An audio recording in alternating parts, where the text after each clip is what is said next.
자유한국당이 드디어 문재인 정권 타도를 위한 적극적인 장외 공세에 나섰다. 그동안 자유한국당은 집권 여당이 적폐청산이나 5.18 망언이라는 이름으로 교묘하게 짜놓은 프레임에 갇혀서 소극적인 방어적 자세만 취해오다가 급기야 문재인 정권 타도를 외치며 적극적인 장외 투쟁에 나선 것이다. 그러나 이 장외 투쟁이 그동안 문재인 정권 타도를 외쳐온 보수 우파 태극기 부대와 연계되어서 오는 2020년 21대 총선에서 문재인 정권 타도를 현실화할 수 있는 대통령 탄핵권 확보에 실패한다면 모처럼의 적극적인 장외 공세는 오히려 집권 세력으로부터 웃음거리만 되면서 지금의 정권으로부터 더 많은 핍박을 받게 될 것이다.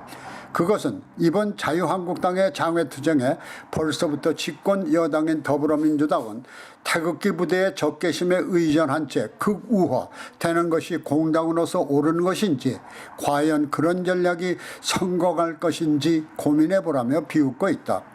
이와 같은 집권 여당의 hir라는 그들이 이미 촛불이라는 선동 세력을 장외로부터 규합해서 정권을 잡은 것은 로맨스이지만은 너희들은 불륜이라는 내로남불의 자부심으로 볼 수 있다.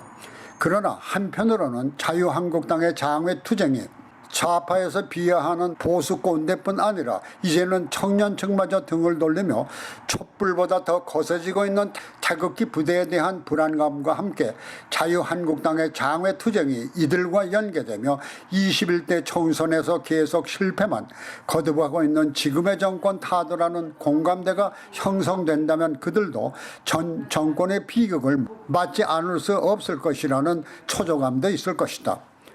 자유한국당이 장외에서 외치는 문재인 정권 타도에는 장관이나 헌법재판관 임명 등에서 보여주고 있는 독선과 국민적 정서를 무시하는 북한 일변도 정책, 국가 경제를 망치는 경제 정책, 그리고 이른바 문재인 캠프, 코드 인사, 더불어민주당 등 재편만을 끌어들이는 캠코더 낙하산 인사를 단행하며 그들이 비난해온 전 정권의 국정농단을 넘어 국가농단까지 자행하고 있음을 규탄하고 있다.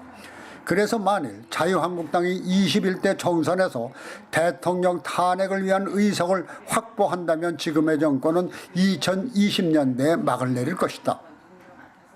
그래서 자유한국당의 모처럼의 공세적 장외 투쟁은 일시적 정권 타도의 외침에서 끝날 것이 아니라 21대 총선의 승리를 위한 계획 속에 진행되어야 할 것이다. 그것은 이미 지금의 정권이 매사에 실정만 거듭하며 탄핵을 가능케 하는 적폐를 쌓아가고 있는 차제에 21대 총선에서 닥칠 수도 있는 전 정권 같은 불안을 예견하지 않을 수 없었을 것이다. 그래서 집권당 대표 이해찬은 260석을 기원하고 있으며 벌써부터 총선에 대비하고 있는 것으로 알려져서 그들의 불안을 한층 더 느낄 수가 있다. 그러나 그들의 불안을 현실로 만드는 것은 자유한국당의 책임이다. 지난날처럼 계파에 의한 공천 싸움으로 의석을 날리는가 하면은 같은 당 내에서도 자당의 대통령 탄핵에 동조하는 것 같은 반역적 행태가 일어난다면 모처럼의 장외 투쟁은 물거품이 되고 말 것이다.